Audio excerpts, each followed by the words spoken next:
Gostaria de agradecer a presença de todos, gostaria de agradecer o acompanhamento dos internautas que estão acompanhando essa palestra através do site do Cresce.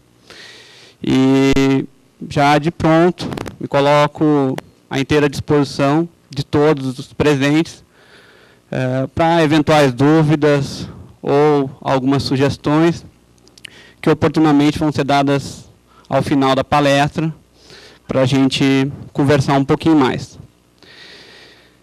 Eu separei, na verdade, ou coloquei o tema Sistema Financeiro da Habitação, Perspectivas Críticas, justificado por um fato. Na verdade, como o Simas comentou, nós temos ao longo desses 43 anos de Sistema Financeiro da Habitação, inúmeras alterações. Contratos que valiam, que hoje não valem mais, cláusulas que eram garantidas e hoje não estão mais presentes nos contratos.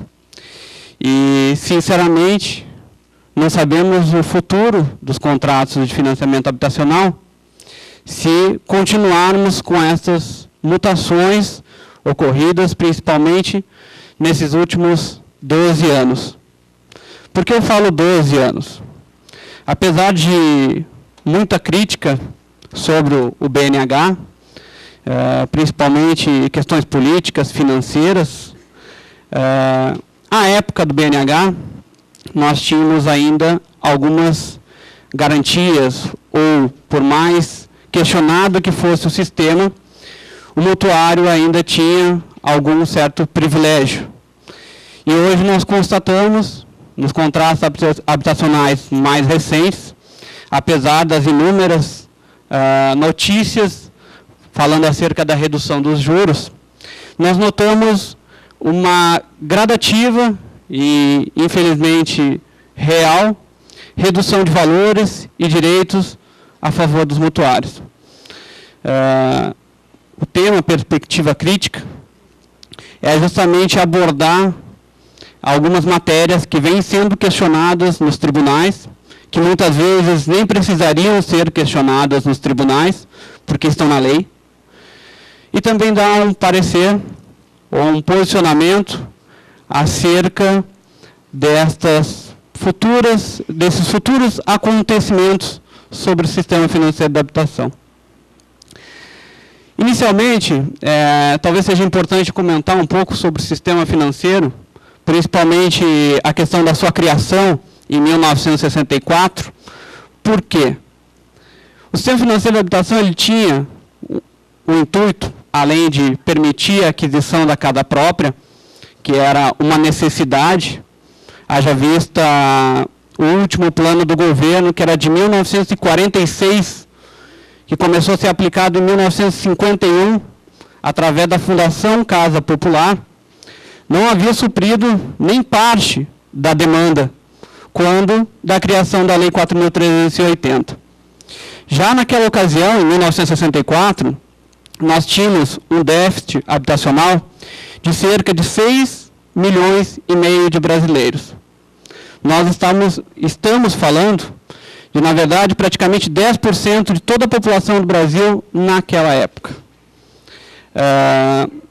Por isso, além de permitir a aquisição da casa própria, havia uma necessidade imensa de conter essa massa de pessoas, de mutuários, de brasileiros, que objetivavam adquirir a sua primeira casa. Inclusive, por ocasião do pronunciamento da dona senhora Sandra Cavalcante, futura presidente do BNH, me permitam um breve comentário acerca de uma colocação endereçada da senhora Sandra ao presidente da República. Abre aspas.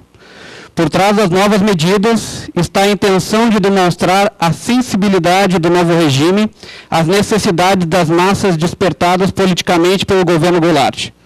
Aqui vai o trabalho ao qual estivemos conversando. Estava destinado à campanha presidencial de Carlos, mas nós achamos que a revolução vai necessitar de agir vigorosamente junto às massas. Elas estão órfãs e magoadas, de modo que vamos ter de nos esforçar para devolver a elas uma certa alegria. Penso que a solução dos problemas de moradia, pelo menos nos grandes centros, atuará de forma amenizadora e balsâmica sobre suas feridas cívicas.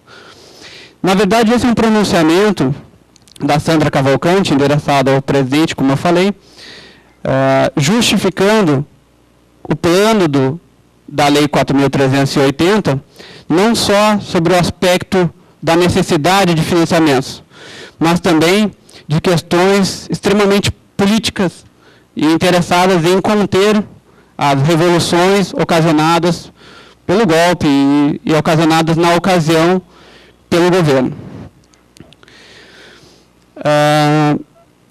Na verdade, quando então criado o Sistema Financeiro de Habitação, em 1964, através da Lei 4.380, os contratos realmente tinham um cunho extremamente social. Eles buscavam isso. E buscavam o cunho social de que forma? Eles tinham um plano eficaz, pelo menos na teoria, onde os juros seriam acessíveis, as prestações seriam acessíveis e os mutuários não teriam problemas com seus saldos residuais, nem problemas em manter o pagamento das parcelas. Isso porque elas eram intimamente ligadas ao recebimento dos seus salários. Então, nós verificamos que a presença no Sistema Financeiro de Habitação, na Lei 4.380, é exatamente isso, de princípios ou interesses políticos, buscando, na verdade, a real aquisição da casa própria. O que acontecia através do BNH? O BNH foi um banco criado pela Lei 4.380, que coordenava a aquisição de receita, a distribuição dessa receita, e também, como um aspecto inovador à época, aplicava aos financiamentos habitacionais correção monetária e tinha a articulação dos princípios públicos-privados, que hoje nós estamos voltando a ter essa ideia, através das parcerias públicos-privadas, mas que há 43 anos atrás já estavam previstas, na verdade, nos nossos ordenamentos.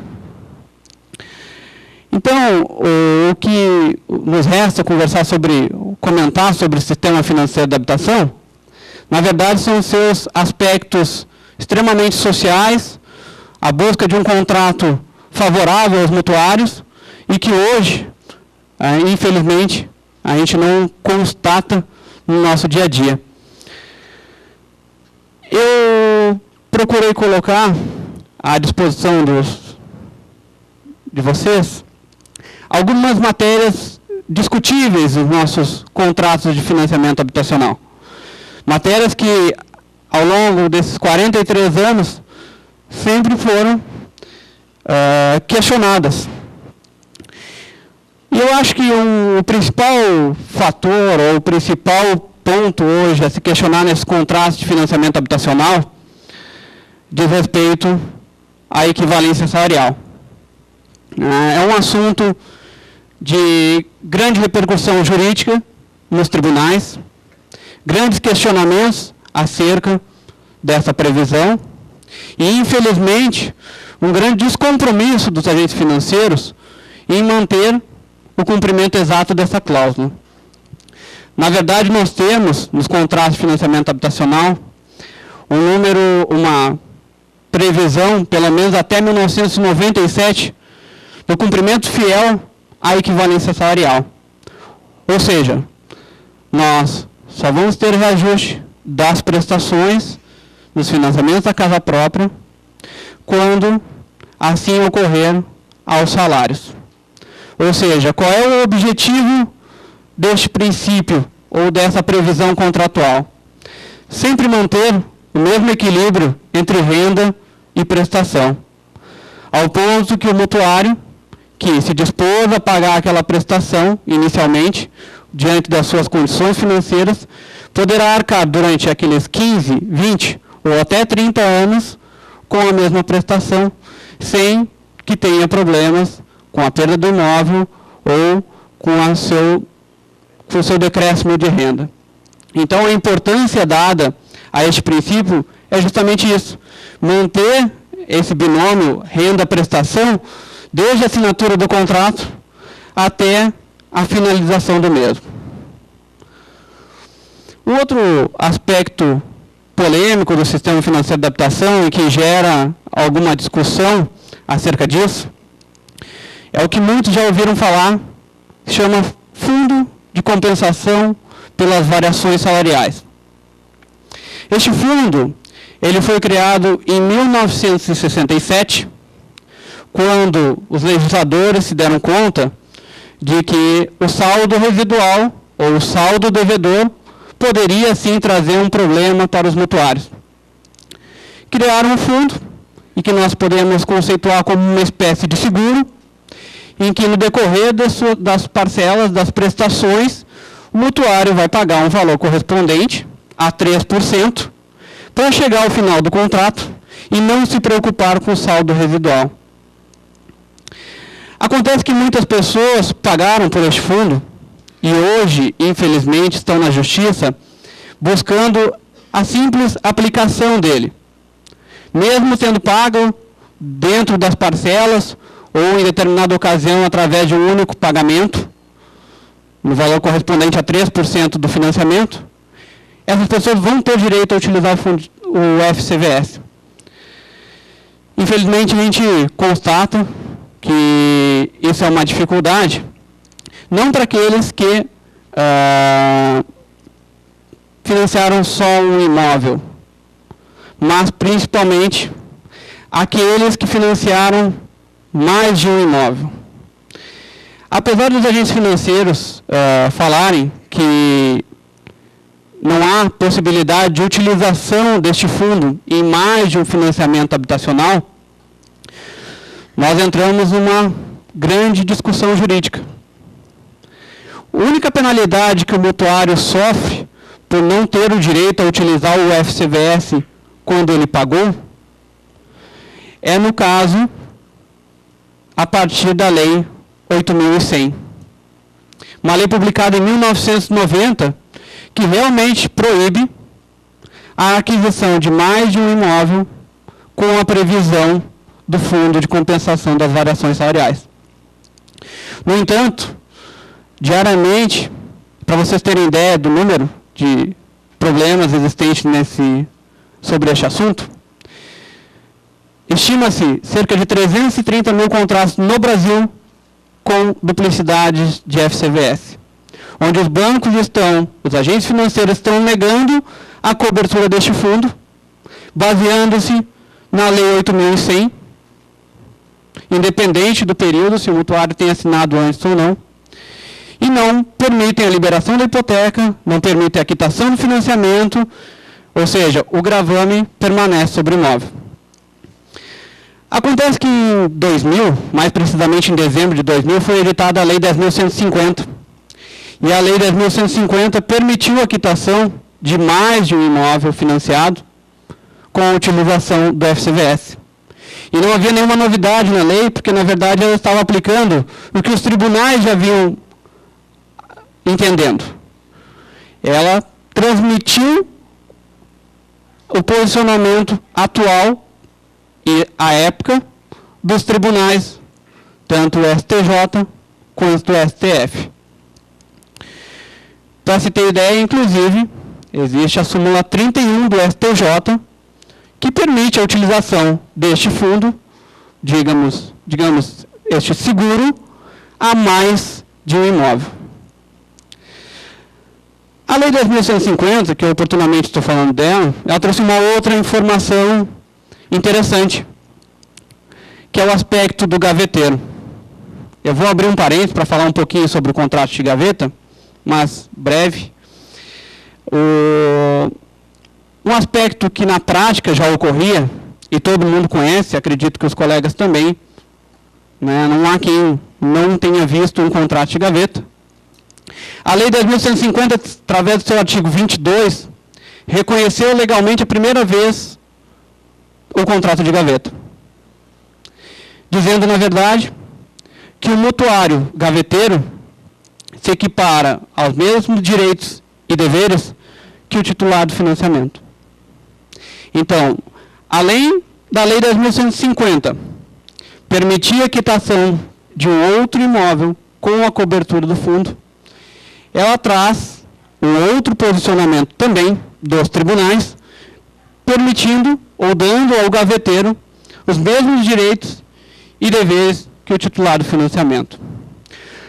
Para concluir sobre o FCVS, simplesmente aqueles que vocês conhecem, que porventura encontrem alguma dificuldade para ter a liberação do financiamento, e pasmem, porque os saldos devedores são absurdos, têm direito à utilização do FCVS, mesmo que seja o segundo, o terceiro, o quarto, não interessa quantos financiamentos o mutuário vai ter, desde que ele siga 2 pontos. O primeiro deles, assinado até 5 de dezembro de 1990, que é o dia da edição da Lei 8.100.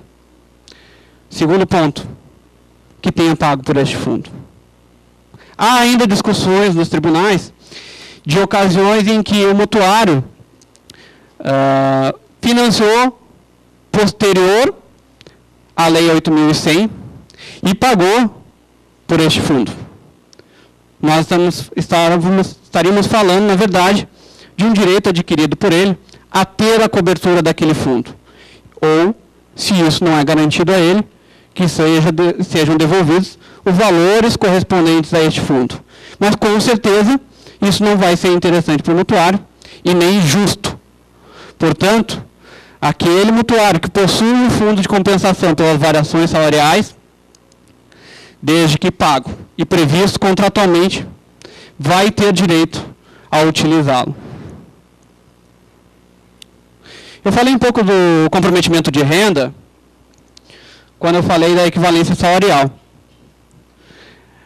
E o comprometimento de renda, um pouquinho antes de começar a palestra, um colega perguntou acerca do desrespeito dos bancos quanto a este comprometimento de renda, ou o que o mutuário pode fazer quando a sua prestação não é mais a mesma, ou aquele comprometimento de renda inicialmente contratado não é mais o mesmo. Na verdade, os contratos prevêem, né, até por princípios do Código Civil, princípios da Constituição. No Código Civil a gente pode falar da função social do contrato. E na Constituição, o princípio do justo equilíbrio. O que é isso? Manter desde a primeira prestação, como outrora falado, o mesmo comprometimento de renda inicialmente acordado. Pode parecer um tema um pouco, vamos dizer assim, banal, mas infelizmente, ou é uma realidade isso, com certeza será o maior problema enfrentado pelo mutuário. Haja vista as inúmeras dificuldades que o mutuário pode enfrentar em 20 anos de financiamento, como é o normal de um financiamento habitacional. Esse comprometimento de renda já estava previsto nos contratos de financiamento habitacional e passou a ser legalizado novamente pela Lei 8692. A Lei 8692 estabeleceu, na verdade, esse comprometimento de renda de, no máximo, 30%. Ou seja, aqueles colegas que estão intermediando algum financiamento para mutuário ou algum mutuário que tem uma prestação que supere esses 30% da renda, pode, através de cláusula contratual, buscar a prorrogação do prazo de contrato. E muitas vezes as pessoas desconhecem essa pretensão, e na verdade isso está inclusive previsto pelo contrato de financiamento. Se vocês olharem nas cláusulas finais do contrato, quando fala de comprometimento de renda, há a previsão dessa prorrogação no caso do aumento do comprometimento. Eu abri aspas também para a Lei 10.931, que ela, na verdade, é uma lei que fala de patrimônio de afetação.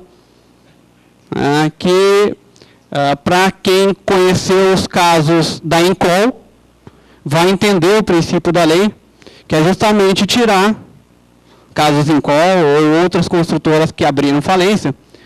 O patrimônio de afetação, objetivo o quê? Tirar daquele patrimônio da construtora, individualizar, para que ele não se misture e não faça parte da massa falida.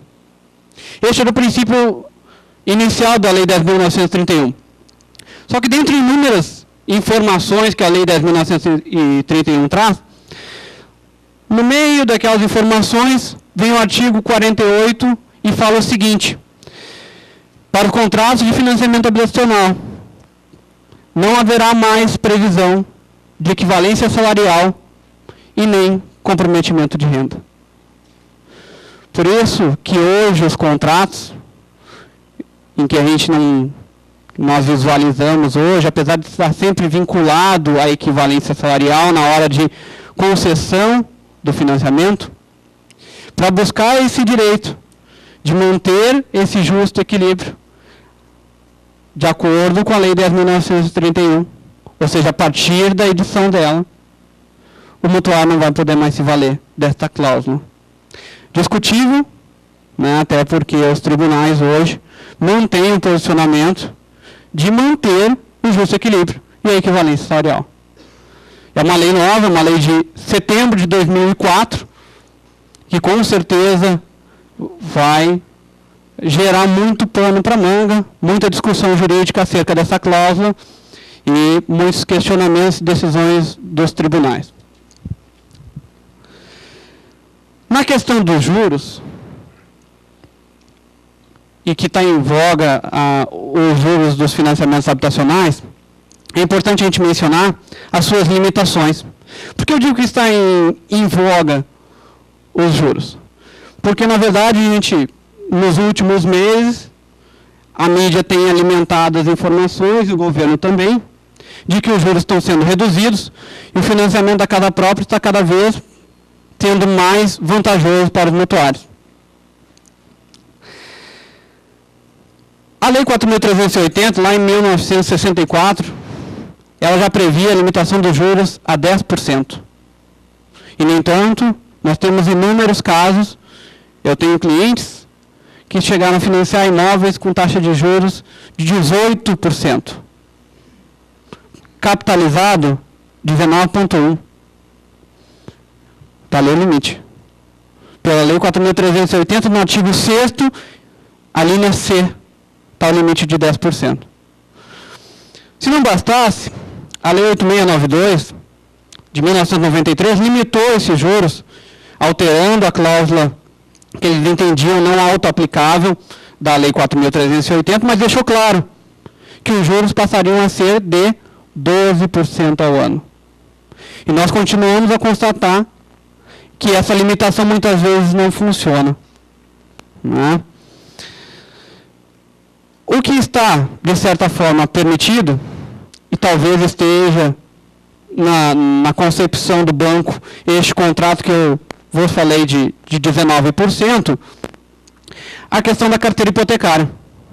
Só que muitas vezes os bancos esquecem a resolução 1980 do Banco Central, que diz que eles só vão poder aplicar recurso do fundo de garantia à carteira hipotecária com taxa livre depois de utilizados 65% dos recursos de fundo de garantia à taxa limitada. Só que isso a gente sabe que infelizmente, como muitas coisas no Brasil, não há esse controle e, infelizmente, na prática isso não acontece.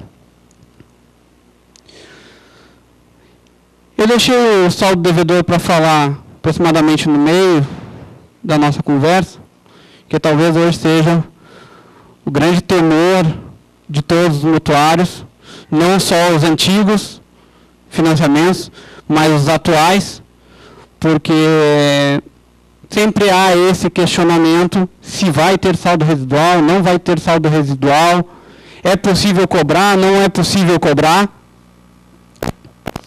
Os contratos mais antigos do Sistema Financeiro de Habitação, ou os contratos assinados entre 88 e 93, que não tem mais aquele fundo que eu havia falado, não há previsão, muito menos pagamento, com raras exceções.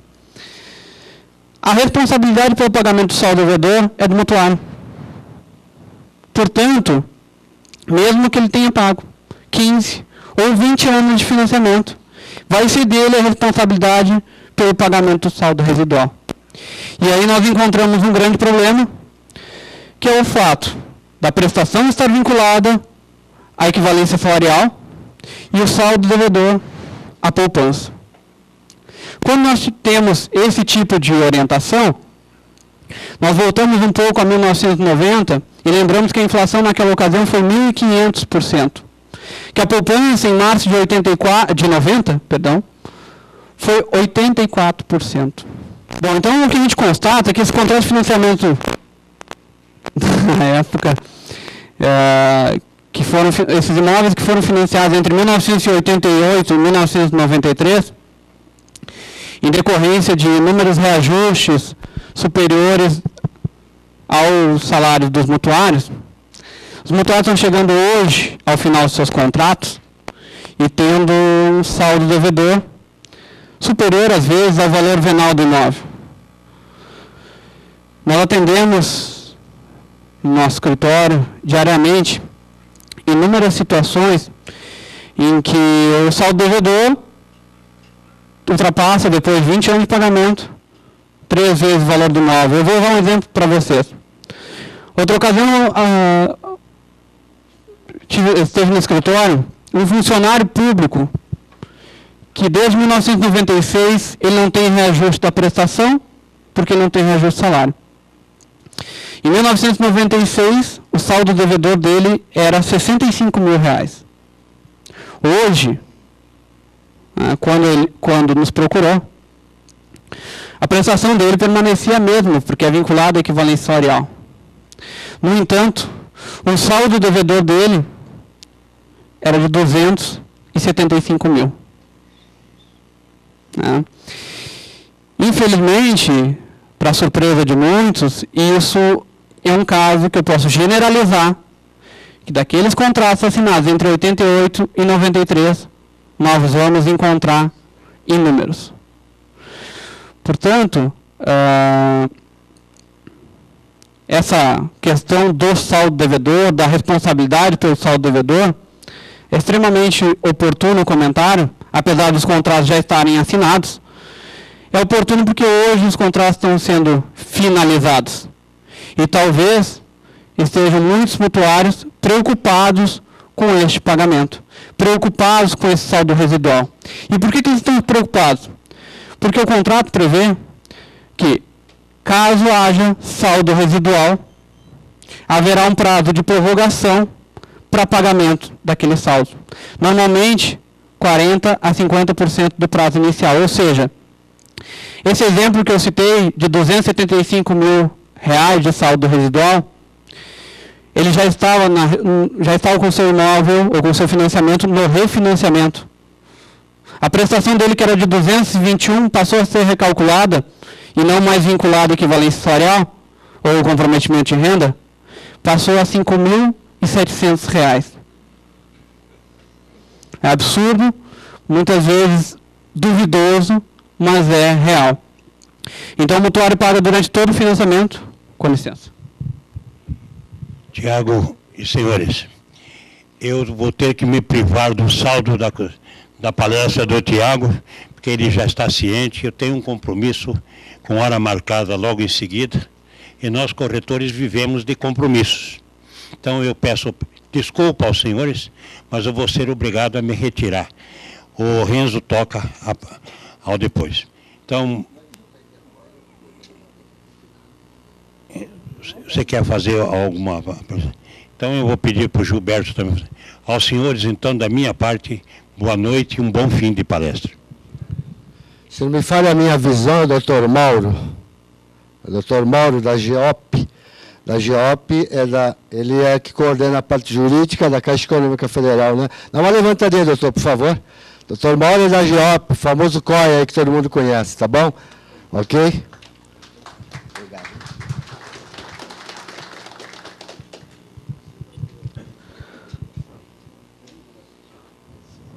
Portanto,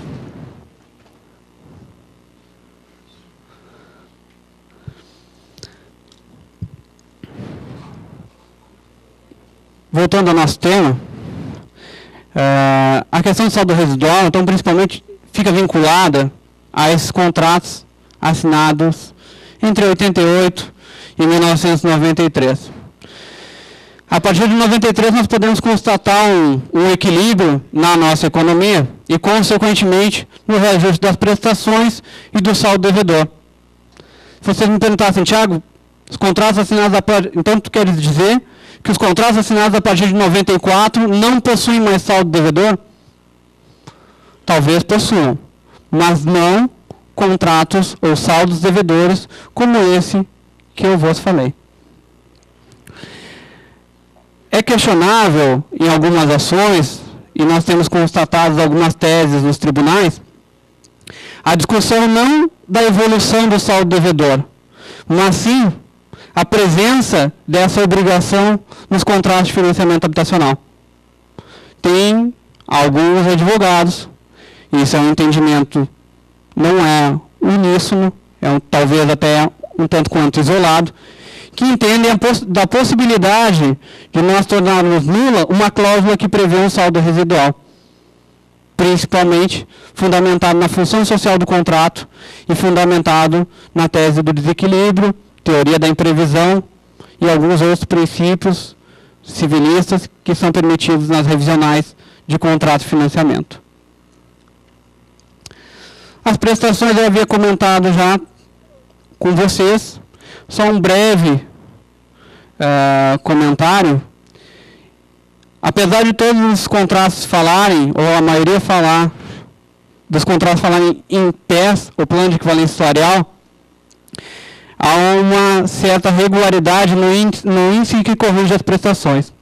Até 1984, apesar de estar escrito plano de equivalência salarial, é a UPC que vai corrigir as prestações. A partir do decreto 2164 de 84, aí nós passamos a ter realmente o plano de equivalência salarial puro, com a aplicação da categoria profissional.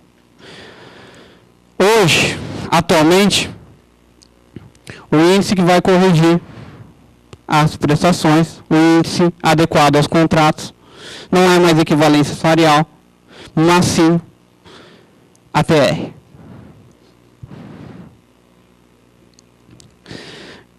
Fiz um comentário acerca das cláusulas contratuais, e uma delas é o saldo residual, que está sendo questionado através dos tribunais, ou seja, a presença da obrigação do pagamento do resíduo pelo mutuário.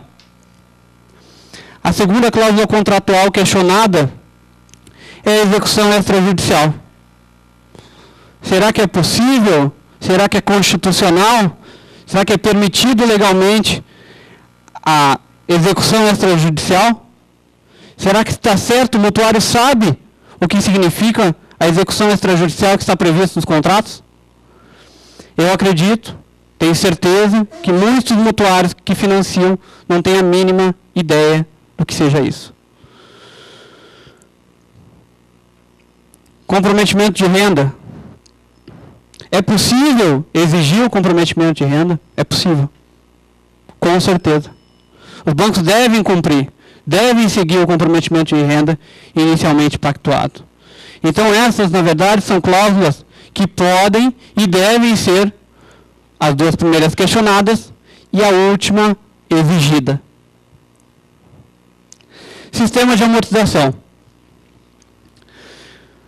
O sistema Price, eu acho que eu não precisaria falar mais nada, porque é o sistema de amortização mais questionado, ou talvez seja a matéria mais questionada judicialmente no âmbito do sistema financeiro de habitação, principalmente no que diz respeito à sua capitalização de juros. Não só pela sua fórmula, mas também pelo seu critério de amortização, somado ao fato que é o desequilíbrio, que eu falei em outra ocasião, entre o índice que corrige a prestação e o índice que corrige o saldo devedor. Essa diferença dos índices que corrigem prestação e saldo devedor ocasionam a amortização negativa e, por consequência, a capitalização dos juros. O SAC, na verdade, é um sistema que foi usado até 1981, passou a ser inutilizado, substituído pela tabela Price. A Caixa Econômica Federal, a partir de 97, passou a usar o SACRE. E hoje, a Caixa e os bancos privados se utilizam do SAC. Poderia dizer que o sistema Price para financiamento habitacional, se não caiu em desuso, não ouso falar isso, mas brevemente cairá. E aí a aplicação, ou a verificação, a constatação de vocês vai ser da incidência do sistema SAC, que, a meu ver, por ser um sistema de amortização constante, com uma razão de progressão, realmente privilegia a amortização. Paga-se juros? Com certeza. Capitaliza? Questionável.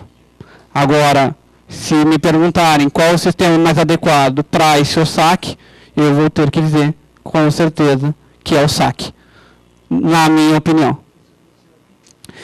Outro tema polêmico do sistema financeiro de habitação é a questão do uso do fundo de garantia.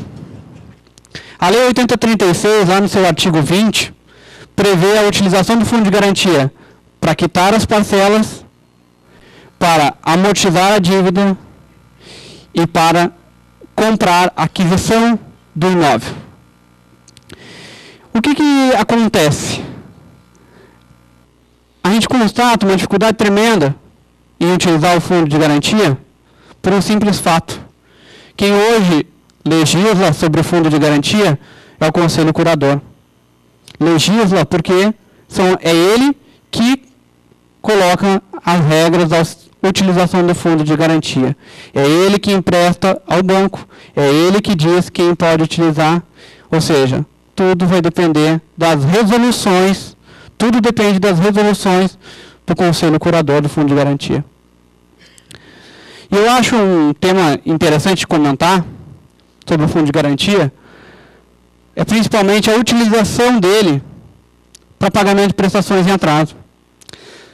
Se vocês não sabem, porque até essa é uma informação que muitas pessoas não acreditam, mas não pode ser utilizado o fundo de garantia para pagamento de prestações em atraso. Se eu estou passando por uma tremenda dificuldade financeira, não consigo honrar com o pagamento das minhas parcelas, tenho uma reserva de fundo de garantia, eu não posso usar. Não adianta chorar, não adianta pedir, não tem quem faça.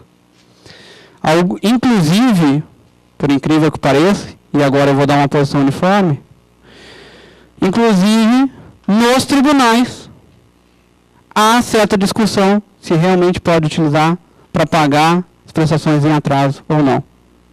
Ou seja, é duro tu pensar que muitas vezes tu não consegue pagar sua prestação, que tu está prestes a perder o seu imóvel, que tu tem fundo de garantia, que tu empresta para o João, para a Maria, para qualquer outro financiar, porque eles estão aplicando teu dinheiro, e tu não pode usar para pagar suas parcelas. E é incrível, né? Eu acho isso absurdo, absurdo. Mas, Infelizmente, essa é a prática. Quem dá as cartas na utilização do fundo de garantia é o Conselho Curador. Eu brigo com isso, posicionamento... Eu sou radical, eu acho que é um absurdo que fazem com os mutuários de não permitir. Certa ocasião, eu tinha um cliente que estava devendo R$11 mil para a Caixa Econômica Federal. Ele tinha R$32 mil de fundo de garantia. E ele não pôde usar. Consequência, execução extrajudicial, perda do imóvel, sem direito à ampla defesa, sem direito ao contraditório. Coeficiente de equiparação salarial. Esse é um aspecto bem polêmico também, e está constante em inúmeros contratos desde 1969. Criaram um FCVS para honrar com o saldo devedor, com o saldo residual. Viram que o FCVS teria uma responsabilidade tremenda. Em 1969, criaram o coeficiente de equiparação salarial. Qual é o objetivo dele? Diminuir a responsabilidade ou diminuir o saldo devedor. Poderíamos imaginar que ele é um índice, ou ele é, na verdade não é imaginar, ele é um índice aplicado à primeira prestação que a torna um pouco maior, aumenta a amortização e faz com que tu tenha uma redução um pouquinho mais expressiva do teu saldo devedor. Só que a gente questiona o seguinte: o princípio dele, presente na resolução 36 de 1969 do BNH, era de auxiliar a amortização. Se o objetivo dele é auxiliar a amortização, por que ele incide sobre a parcela inteira? Diga-se parcela, amortização, juros e seguro. Se ele é usado para auxiliar na amortização, por que ele incide sobre os juros? E por que ele incide sobre o seguro? Não tem justificativa nenhuma. Na verdade, o que a gente constata é que é simplesmente uma majoração. O coeficiente de equiparação salarial, ele variou em determinados períodos. Inicialmente, em 1980, na década de 80, ele chegou a 25%. Em 1997, que ele passou a ser inutilizado, hoje a gente não constata mais os contratos atuais, ele era de 5%. Ou seja, uma prestação, imaginemos, de R$100, passa a ser de R$125, quando na época dos 25%, com o objetivo de auxiliar a sua amortização. E quando, na verdade, só parte desses 25 realmente ajudam a amortizar. O que se constatou? Não adiantava colocar no contrato a previsão do CES se tu tem um índice para corrigir prestação e outro para corrigir saldo devedor. O efeito prático dele é zero. E é zero mesmo. Tem contratos que mesmo coincidência do coeficiente, os mutuários chegam ao final do contrato e tem um saldo devedor absurdo. Ou chegam na segunda, terceira parcela e tem amortização negativa. Será que ele ajudou realmente? Será que ele deve ser aplicado? Pois bem, ele foi ter a sua legalização somente com a Lei 8692 de 1993. Então, os tribunais, o posicionamento atual dos tribunais é o seguinte: até 1993, ele não pode estar constante nos contratos. Aí vocês vão dizer: Thiago, mas hoje na prática nem tem mais o CES. Talvez eu nem use dessa tua colocação. Só que, na verdade, a gente sabe que o dia a dia ainda presencia contratos assinados com a cobertura desse coeficiente, questionáveis somente via judicial. Administrativamente, não adianta impugnar. Fora a questão da Price, ou por uma consequência da tabela Price, vem a discussão hoje, que com certeza lidera o ranking das discussões judiciais, não só sistema financeiro de habitação, mas contratos de financiamento de carro, CDC, todas as espécies de financiamento que prevêem a aplicação ou a incidência de capitalização. O STJ, através da súmula 121, o STF, perdão, através da súmula 121, já se manifestou dizendo que é proibida a incidência de capitalização de juros nos contratos brasileiros. Existem alguns contratos, como cédulas rurais, que através de uma medida provisória de 2001 é permitida a aplicação de juros capitalizados. Fora os contratos que estão previstos na medida provisória, não é possível.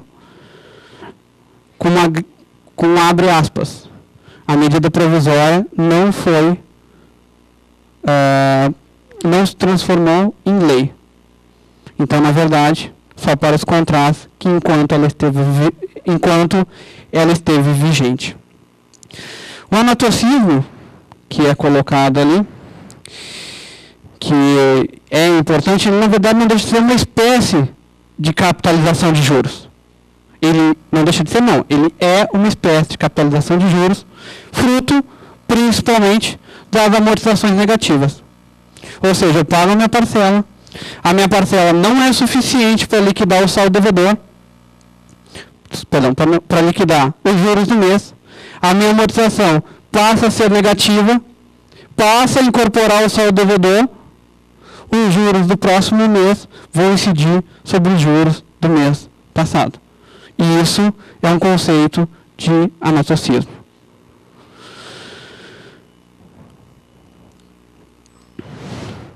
Eu falei um breve comentário sobre execução extrajudicial nas questões das cláusulas, mas abrindo um pouquinho a questão, eu não entrando no mérito se é possível ou não é possível, se o mutuário entende o que está escrito como execução extrajudicial, mas entrando um pouquinho mais na lei que criou a execução extrajudicial, ou melhor, no decreto-lei, que é o decreto-lei 70 de 1966. No corpo do decreto, ele prevê, na verdade, apenas a arrematação. Entenda-se a arrematação quando um terceiro paga, ou, imaginemos, cheguei no leilão, está havendo imóvel, tenho condições de arcar, paguei o saldo devedor, eu sou arrematante. A adjudicação. Quem faz a adjudicação é o credor. E aí está o detalhe. Muito difícil, e vocês devem verificar no dia a dia, para vocês terem ideia, vou abrir um parênteses, só na cidade de São Paulo, em determinados dias da semana, chegam a ter 60 leilões da Caixa Econômica Federal em um dia. Não é sempre, não é sempre. Tem dias que tem 10, 15. E aí, se for pensar, na cidade de São Paulo, 10, 15 é muito pouco. No decreto-lei, que é o decreto que eles baseiam a sua execução, só há previsão de arrematação. E não há previsão de adjudicação. Alguns doutrinadores entendem que, se o agente financeiro quer se valer da adjudicação, ele não deve fazer através do decreto 70/66. E sim da lei de execução hipotecária 5741, que realmente permite a execução. Qual é a diferença dos dois? No decreto, basta a ocorrência dos procedimentos exigidos, publicação de edital, data de leilão, primeiro leilão, segundo leilão, e aí é arrematado o bem, adjudicado. Muitas vezes essa adjudicação pela Caixa Econômica Federal, através do Decreto-Lei 70, ocorre em 60 dias. Desculpa, estou usando o termo Caixa Econômica Federal, mas é qualquer agente financeiro. No caso de utilizar a via do decreto da Lei 5741, é um processo normal de execução. E por ser um processo normal de execução, pode demorar aí, quem sabe, 5, 6, 7, 8, 10 anos. Por que a Caixa ou os agentes financeiros utilizam o decreto? Porque é muito mais rápido, muito mais fácil. Eles podem até não ter a posse do imóvel, porque a posse do imóvel, o mutuário com certeza vai brigar. Mas a propriedade passa a ser deles dentro de 60 dias. Então, para eles, é muito vantajoso, para os agentes financeiros, a utilização do decreto. Mas, no meu entender, eles deveriam respeitar as previsões legais. Há quem discuta a inconstitucionalidade, mas com certeza hoje isso não cola mais. STF já se manifestou e disse que o Decreto-Lei 70, apesar de muitos discutirem a sua recepção pela Constituição, o STF já disse que o decreto é constitucional. Então não adianta entrar com ações, ou se vocês consultarem algum advogado, ele disse que ia entrar com uma ação, dizendo que o Decreto-Lei 70 é inconstitucional, não dá mais. Desde 2002, o STF já não aceita em hipótese alguma essa tese. E isso já não só o STF, mas também os tribunais regionais, os próprios juízes de primeiro grau, baseiam suas decisões nessas decisões do STF. Um assunto interessante e que talvez gere... Os bancos estão há muito tempo querendo tirar isso da frente dos mutuários, é a questão da aplicação do Código de Defesa do Consumidor. Por quê? Porque, na verdade, o Código de Defesa do Consumidor, se alguém esteve aqui na palestra da doutora Valéria, semana passada, o Código de Defesa do Consumidor vem aqui para proteger muitos mutuários. Ou protege realmente o consumidor. Deixa ele numa posição um pouco mais privilegiada do que ele tem hoje. Ou, na verdade, ele não tem situação privilegiada, né? Mas ele passa a ter um pouquinho mais de garantia. Os bancos, já há um bom tempo, eles não querem ou brigam para a não incidência do Código de Defesa do Consumidor nas relações bancárias. Não só o sistema financeiro de adaptação, mas qualquer relação bancária. Inclusive,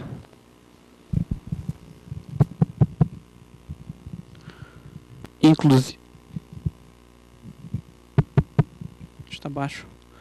Inclusive, eles entraram com uma ação declaratória de inconstitucionalidade a incidência do CDC nas relações bancárias. Isso foi proposto, foi julgado, na verdade, em dezembro do ano passado.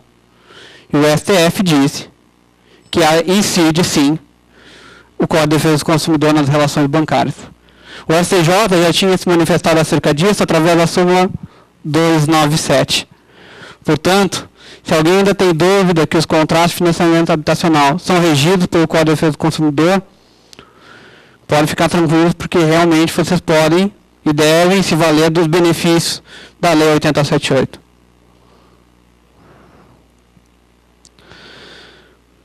Bom, gente, eu sei que o tema que eu estou tratando hoje é um tanto quanto maçante, porque são vários conceitos, tópicos que eu elegi como interessantes para conversar. Talvez isso tenha trazido um pouquinho de desgaste para alguns colegas. Mas eu acho que é interessante a gente falar desses aspectos polêmicos, porque alguns de vocês são mutuários, ou conhecem algum mutuário. É difícil na família alguém não ter um mutuário próximo.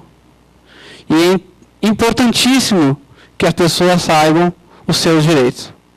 Na verdade, que onde e o que deve ser respeitado pelos contratos, pela legislação, e como vêm hoje os tribunais se manifestando acerca disso. Então, agora, atenção, quem quiser fazer as perguntas, vamos perfilar tudo aqui. Deixa eu só finalizar aqui. Só a conclusãozinha. Então, gente, apesar de todas essas questões que talvez eu tenha demonstrado, talvez não, com certeza eu demonstrei uma tendência à proteção para o mutuário, porque acho justo também que alguém tem que proteger o mutuário, eu coloquei aquela pergunta: você faria um financiamento? É uma pergunta que eu estou fazendo para mim. dependendo da situação, eu faria.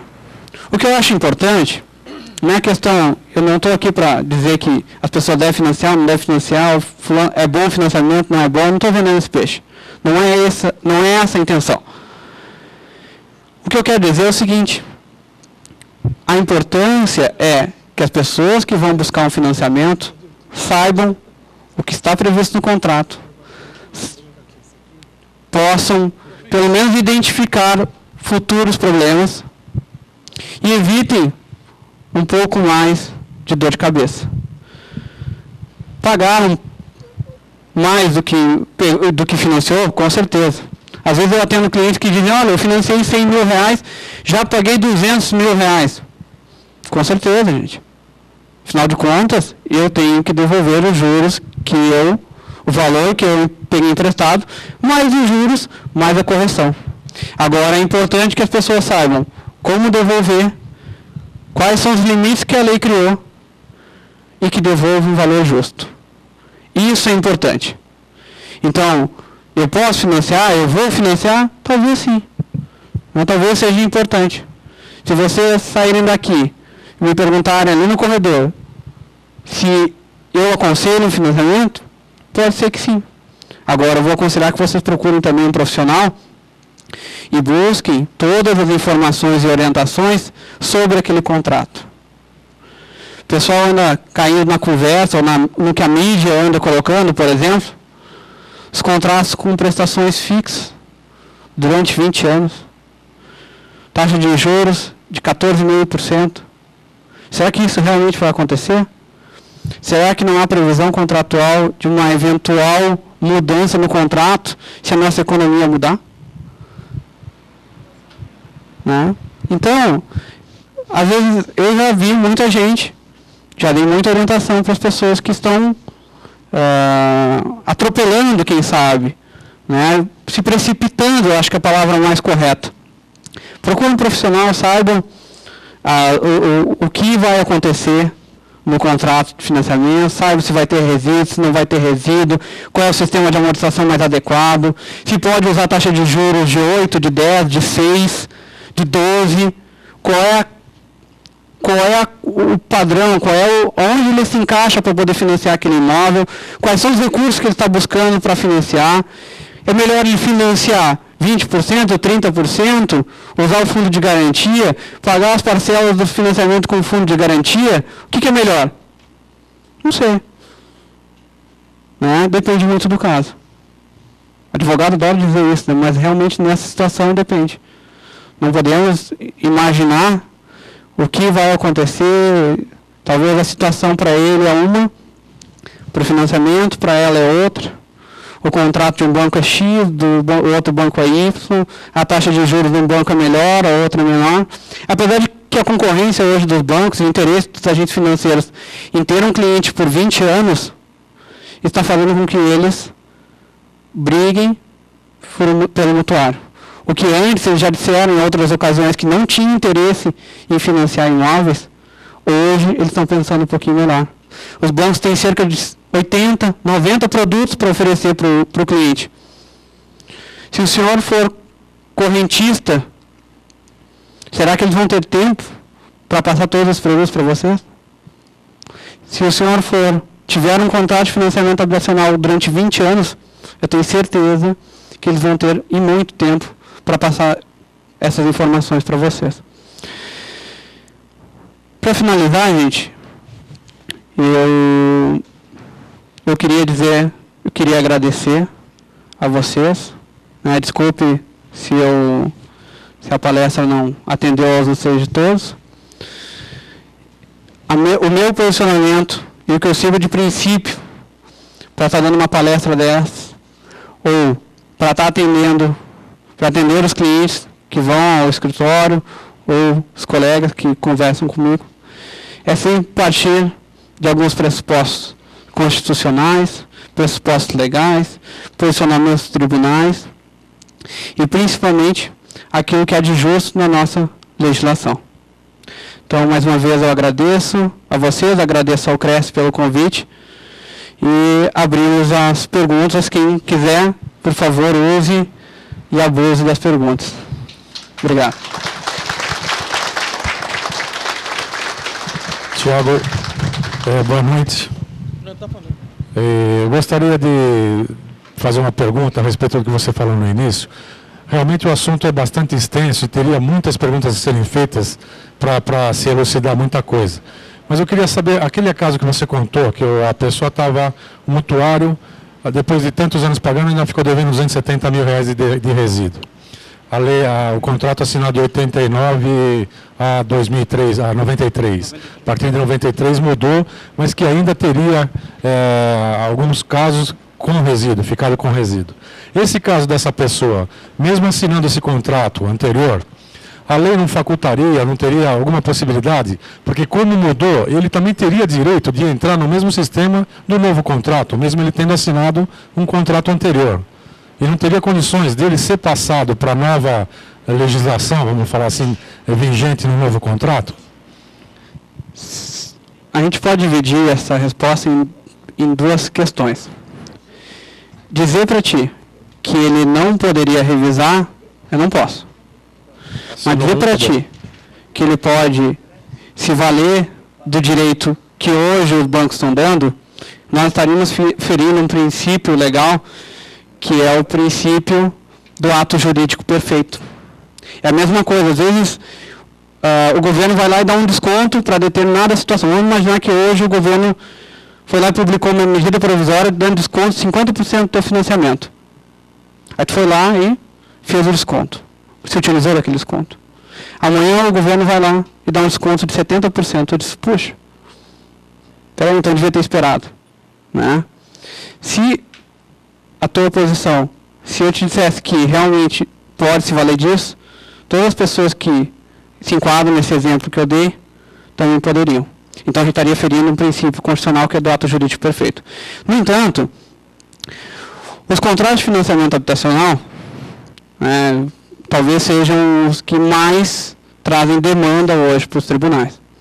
Matérias como essa, que eu usei o exemplo, chove nos tribunais. É possível discutir o contrato. É possível discutir como se chegou àquele saldo devedor. Agora, se valer de algum princípio, de alguma benesse, não. Agora eu posso te tranquilizar que os tribunais têm agido a favor do mutuário, em muitas situações. Então, esse mutuário que me procurou e inúmeros clientes que realmente têm esse tipo de problema, eu me dou ao luxo, vamos dizer assim, ou posso te dar com certeza, contratos de financiamento assinados entre 1988 a 93 vão ter saldos residuais muitas vezes superiores ao valor do imóvel. Então, uma solução nós temos que encontrar. Hoje existem teses de equilíbrio contratual, onde tu usa mesmo para corrigir prestações de saldo devedor, e que, de certa forma, acabam com essa questão do saldo residual. Muitas vezes surgem também oportunidades judiciais, que nós também não podemos negar, que são vantajosas para mutuários, quem sabe fazer algum acordo, algum desconto, mas tudo isso com muita cautela. Obrigado. Boa noite. Meu nome é Luiz Macedo Neto. Outro dia um cliente perguntou para mim que ele tinha 2 imóveis e para levantar um dinheiro ele queria fazer um autofinanciamento de um imóvel. Por que não existe esse tipo de financiamento no mercado? Essa é uma pergunta que eu não soube responder e disse que ia perguntar para alguém mais especialista. Na verdade, Luiz, o que acontece? O sistema financeiro da habitação, o sistema financeiro da habitação, ele tem, como eu falei no início, alguns princípios sociais. Para ele criar alguns princípios sociais, ele tem que limitar, como os recursos não são para todos, ele tem que limitar um pouco a utilização desses recursos. Como é que ele limita? A pessoa que quiser buscar um financiamento através do SFH, ela não pode ter outro imóvel. Não pode ter outro imóvel financiado, ela não pode ter imóvel na mesma cidade, mesmo que não tenha se utilizado do fim do SFH. Agora, no teu caso, o que poderia ser feito se ele quer levantar realmente esse dinheiro? Se tu utilizar financiamentos em que o banco usa recursos próprios dele, o banco vai poder financiar. Só que daí, talvez caia naquele exemplo que eu dei de 19%, porque o banco está usando os recursos dele. O banco tem interesse? Se ele for um bom cliente para o banco faz isso. Mas ele vai pagar a taxa de juros, pode ter certeza, 16%.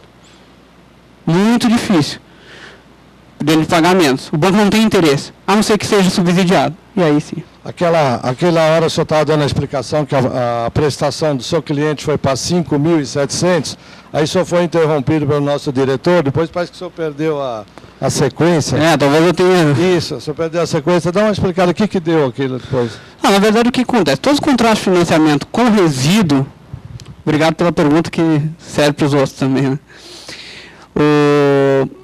Todo contrato que prevê resíduo, se alguém tem contrato assinado até esses contratos mais antigos, um pouquinho, se olharem lá no contrato, na cláusula que prevê o prazo, tem uma cláusula que prevê a prorrogação. O que é a prorrogação? Eu paguei minhas 180 parcelas, ou minhas 240 parcelas, meus 20 anos de financiamento, imediatamente aquele período, no outro mês, eu receberei na minha casa uma prestação recalculada. Né? Que é o recálculo dessa prestação? É o meu saldo devedor, com a mesma taxa de juros, pelo prazo de prorrogação que estava previamente estabelecido. Isso vai acontecer. Esse cliente, né, a gente não pode estar falando dos exemplos do escritório, mas esse cliente está discutindo na justiça as correções, ou todos os problemas causados que deram, por consequência, esse saldo residual. E aí, tudo como discussão, não hoje, que os índices estão equilibrados, mas tu discute desde a assinatura do contrato. Busca tese, dependendo da situação, uma tese adequada àquele caso, para acabar com aquele saldo residual. No caso, naquele caso do cliente, ele foi possível fazer até do equilíbrio contratual, onde tu usa o mesmo índice para corrigir prestação e saldo devedor, e tu consegue fazer com que o teu financiamento amortize, as tuas prestações amortizem o teu saldo devedor, e tu não tenha saldo residual. Naquele caso. Não podemos generalizar, mas é uma saída. Obrigado. Tiago, recebemos agora um e-mail do corretor Santos, Cresce 72984. Ele pergunta: quais as vantagens e desvantagens comparando o financiamento bancário com o consórcio imobiliário? Bom, vamos responder para o Santos. Um pouco antes de ministrar a palestra, eu estava conversando com o pessoal da TV do Cresce, e a pergunta foi exatamente essa. O problema do consórcio, né, não é questão o consórcio em si, mas principalmente a dificuldade que as pessoas têm, ou a expectativa que elas criam, de estar pagando a sua casa, um aluguel, quem sabe, e ainda está pagando o valor correspondente ao consórcio. Talvez, não são todas as situações, mas às vezes o consórcio não vale a pena. A taxa de administração do consórcio é 19%. Então tem que ter um pouquinho, analisar a situação e constatar realmente, naquele caso, o que é mais adequado. Eu sou, de certa forma, eu critico um pouco o consórcio de imóveis por causa disso. Porque muitas vezes, às vezes a gente escuta a imprensa falando, olha, porque o consórcio é saída para as pessoas adquirirem sua casa própria. Não é, não. Porque quem é que tem condições de pagar o aluguel, ou pagar o financiamento, e continuar pagando o consórcio? E essa eu acho que não é a saída. É para um investidor, é para quem tem muita sorte e é sorteado e é contemplado no início do financiamento. Agora não esqueçam, as pessoas que fazem consórcio, são 120 meses. Talvez aquele que tem toda a expectativa, está pretendendo buscar o imóvel através do consórcio, que acho que vai ser contemplado nos 2 primeiros anos, né? Às vezes a gente atende no escritório o pessoal que vai casar. Aí está lá preparado, já está tudo programado, já estão pagando consórcio juntos. Contando que dali a 2 anos vão ser contemplados e eles vão poder casar. Casamento, às vezes acaba o casamento e eles estão devendo consórcio ainda. Ô, Tiago, Boa noite. Meu nome é João Soltelo. A minha dúvida é que eu tenho um cliente, ele quitou o imóvel dele e ele está tendo dificuldade para pegar o termo de quitação, porque quando ele, no início do financiamento dele, ele convidou o irmão dele para ajudar na renda desse financiamento. E só que no início ele usou o FGTS para amortizar uma parte como sinal do valor do imóvel. E agora, quando ele quitou o imóvel, ficou constatado que ele usou esse FGTS e o irmão dele já tinha um imóvel. E agora ele está tendo dificuldade para pegar o termo de quitação. Como que ele deve proceder para pegar esse termo de quitação? Na verdade... Pergunta com som. Com fundo musical, perfeito. Na verdade, a gente tem que analisar, porque se a situação do irmão dele, ou naquele outro, no primeiro contrato ou no segundo contrato, se ele atuava como codevedor. Se em algum dos contratos ele era codevedor, ou seja, a renda dele era menor do que o principal, ele não era o devedor principal. Ele era o principal. Na primeira... no segundo financiamento. No 2 ele era o principal? Não, ele era só no segundo. Acontece. Como eu disse, o fundo de garantia é complicado, né? A gente passa por inúmeros crivos do Conselho Curador do Fundo de Garantia. Agora, se um deles ele é codevedor, dependendo do primeiro ou do segundo, não haveria porquê do impedimento. Eu vejo porque o erro foi lá no início do processo. Agora já está quitado e eles estão questionando um problema que eu vejo. Mas nós recebemos outro dia no escritório um caso muito semelhante. Aí tem que analisar se ele é codevedor. Ele só pode ser equiparado a ter problema de liquidação por 2 financiamentos, se nos 2 financiamentos ele está como devedor principal. Se ele não está, inclusive, eu falei sobre o FCVS, né, que é aquele fundo que cobre o saldo residual, os contratos mais antigos, assinados até 87. O FCVS é a mesma coisa. O banco não pode alegar duplicidade do FCVS. Isso está na lei, não está? Está na lei antiga, não na lei nova. Não na lei 10.150. Caso o mutuário seja codevedor em um dos contratos. E usa a mesma regra para o fundo de garantia. Agora, a gente sabe que há uma dificuldade tremenda quando se fala em outro fundo de garantia. Eu falei para vocês, vamos dizer assim, que eu sou um crítico sobre o fundo de garantia, porque eu vejo a situação dia a dia, a dificuldade que as pessoas encontram em liquidar o seu financiamento, dispondo do fundo de garantia, dispondo do dinheiro em saldo e não consegue. O que pode acontecer, segundo o entendimento do banco, eles virem cobrar o saldo, o valor correspondente àquele fundo de garantia que ele usou. Devolver para a conta dele o fundo de garantia e cobrar, porque ele não poderia ter usado. É isso que eles podem fazer. Né? Mas é questionável. Tá certo. É que agora ele precisa vender o imóvel e está tendo dificuldade para ter o termo de quitação. Isso é complicado. Obrigado. Fundo de garantia... Obrigado, João. Boa noite, Tiago. Boa noite. Ricardo, corretor também. Eu queria uma explanação, uma ideia no seguinte. O SFH e a nova modalidade SFI. Como a gente, não sei se é possível, mas se daria uma palhinha para a gente, claro. Em relação às diferenças, uma pequena vantagem e desvantagem, e essa retomada tão violenta do SFI, se vale a pena a gente caminhar nesse sentido, porque eu vi que algumas áreas do governo estão pensando em trazer partes sociais para o SFI, e eu considero isso um risco muito alto. Então, como seria, você poderia nos ajudar nesse sentido? Muito obrigado. Obrigado, Ricardo. Na verdade, vou te dizer uma coisa. Isso deveria fazer parte da minha explanação. Só que, como é uma matéria um pouco, às vezes, exaustiva, né, porque a gente tem que falar, evita-se o juridiquês, né, mesmo assim é pesado. E os contratos de financiamento habitacional, se fosse cada tema desse que eu falei, com certeza eu poderia dar uma palestra, sem sombra de dúvida. Cada um desses dá para falar 1 hora sobre cada um deles. E tem muita coisa que talvez eu tenha evitado de falar, até para não entrar nesse mérito. A lei do sistema financeiro imobiliário é a lei 9514. Foi criada em 1997. Né? A gente pode dizer que ela ficou congelada por 6 anos, que até 2003 ninguém se utilizou dela. Ela traz duas coisas. Primeiro, é a possibilidade de securitização.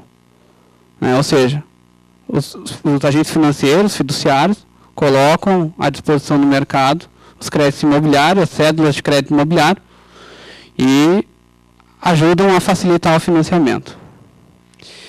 Para o mutuário, ela vem, em comparação ao SFH, com a principal diferença. O SFH é um contrato com hipoteca, onde a garantia é a hipoteca. Ou seja, eu vou lá, pego o financiamento com o banco, o imóvel permanece no meu nome, com a garantia do banco. Terminei de liquidar, me dá a minha liberação da hipoteca. No SFI, eu chego, eu financio o imóvel, né, vamos dizer assim, pego o dinheiro para comprar. Só que o imóvel fica no nome do banco. Enquanto eu não terminar de pagar o meu financiamento, o imóvel é do banco. É o que a gente chama de propriedade resolúvel. Paguei a minha última parcela, banco, me dá agora a minha propriedade. Qual é a grande diferença disso aí? Na execução.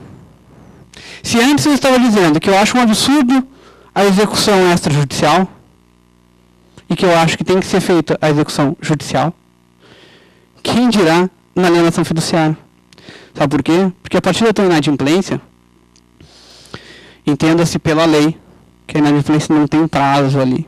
Está inadimplente a partir do momento que não pagou a tua parcela, mas na prática, a partir de 30 e 60 dias, eles tomam alguma medida. Na alienação fiduciária, se tu está inadimplente, eles vão te notificar para pagamento da mora, do débito. Te notificar, tem 15 dias para pagar. Tu não pagou, o banco vai com o comprovante da notificação, vai lá no registro de imóveis, ó, eu vim pagar o ITBI. Né? Por quê? Porque aquela propriedade que tinha, essa alienação que existia, não existe mais. Ele não me pagou, eu notifiquei ele, e agora o imóvel, se existia uma propriedade resolúvel, não existe mais.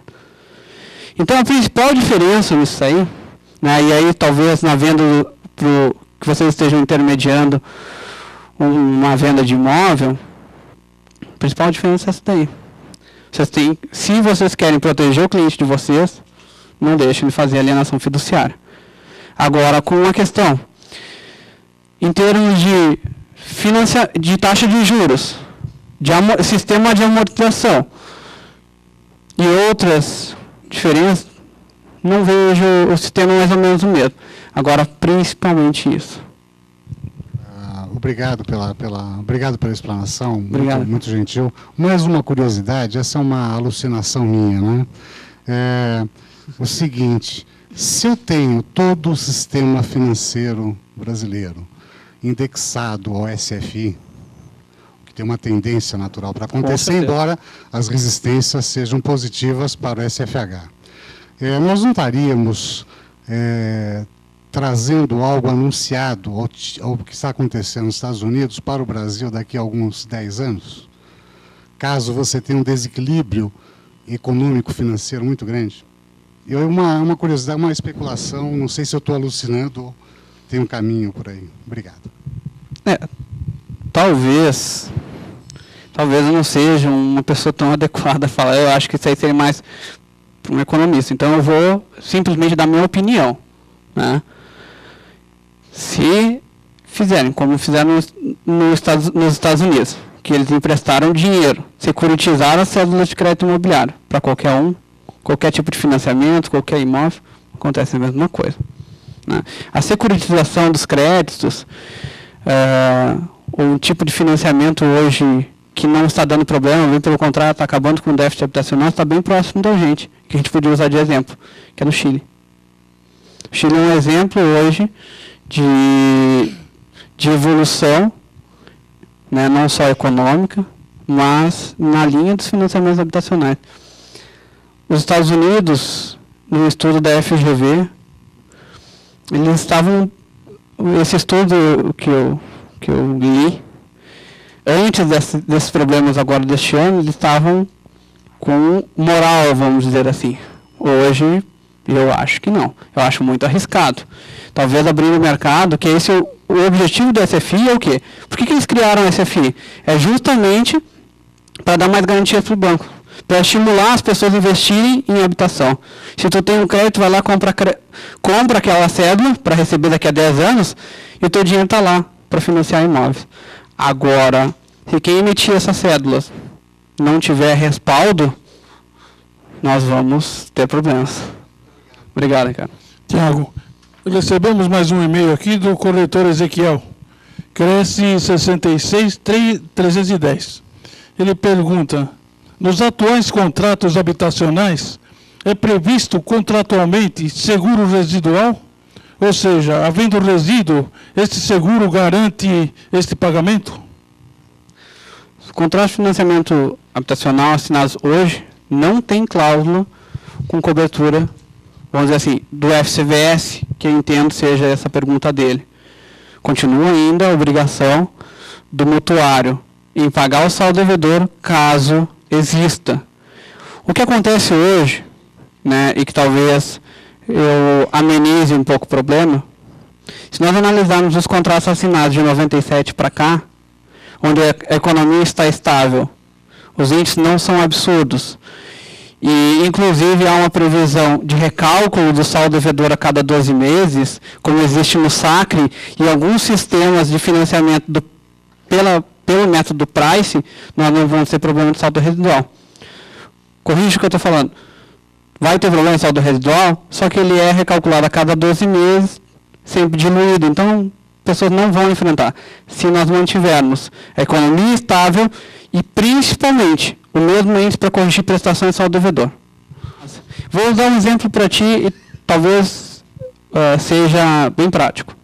Se há pouco tempo, nós escutaram que as taxas de juros estavam caindo de 10,16 para 8,66? Certo. Né? Deve fazer uns 4, 5 meses. O que foi isso?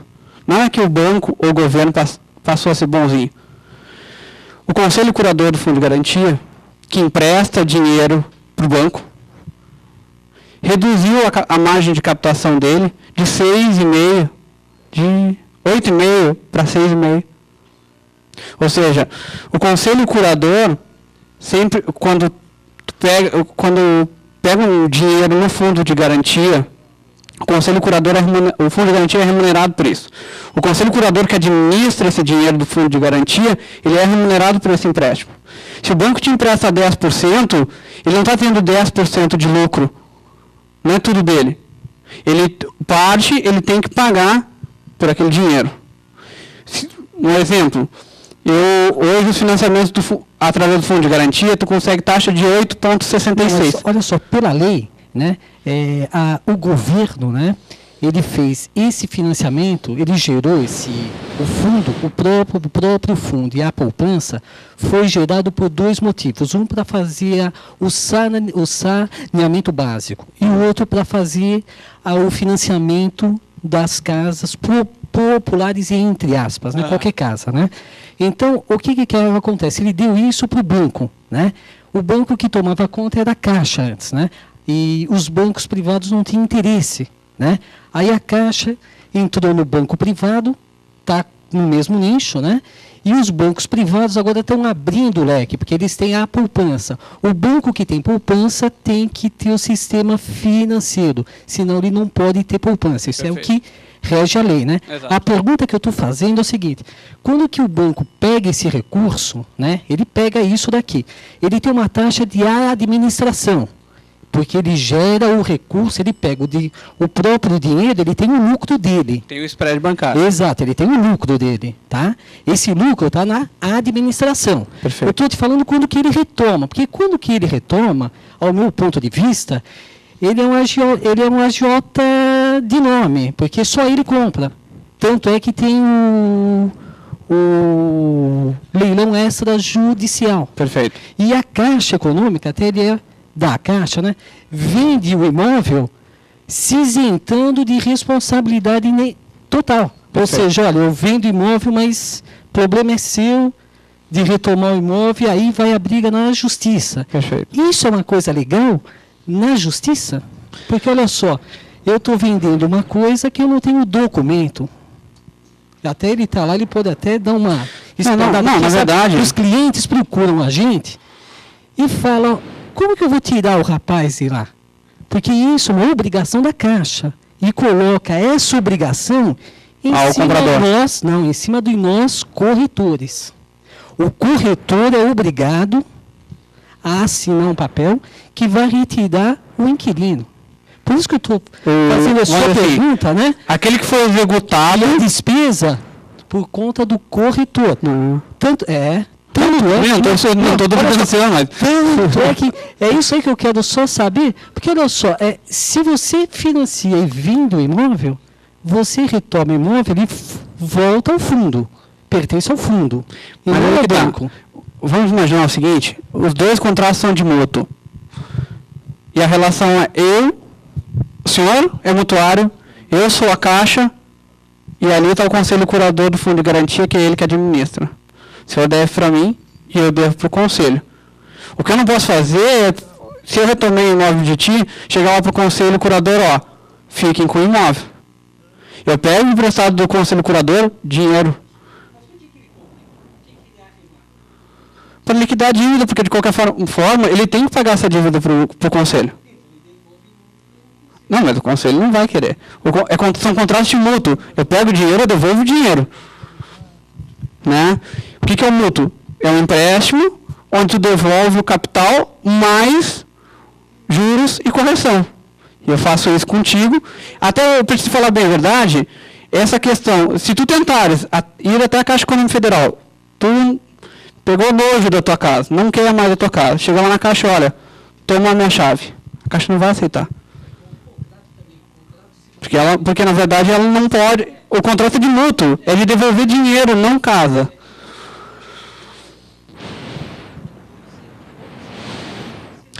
Desculpa até o colega que eu estou usando Caixa, mas não é nenhuma aversão. Na verdade é que